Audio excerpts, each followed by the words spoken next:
నెలలో ఎప్పుడు వస్తుందో తెలియదు, ఎంతమందికి వస్తుందో తెలియదు, మళ్ళీ ఎన్ని నెలలు రాదో తెలియదు.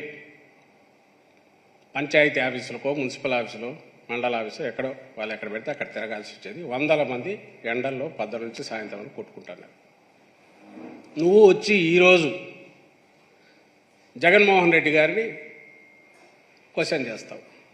అది కూడా దేనికి? నువ్వే రీజన్ అయ్యి. ఈరోజు పరిస్థితికి చంద్రబాబే కారణం.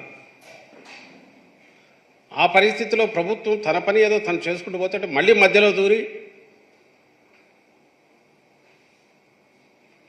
ఈసీ నుంచి డీబీటీ ద్వారానే ఇవ్వండి అని చెప్పి మళ్ళీ ఒకటి తెప్పించినాం. ఈరోజు డీబీటీ ద్వారా బ్యాంకుకి ఇస్తుంటే మళ్ళీ వద్దు నేను ఒప్పుకోనని మళ్ళీ గొడవ చేస్తున్నాం. ఇది ఏం సిగ్గు ఎగ్గు ఏం ఉండవా చంద్రబాబు మీకు?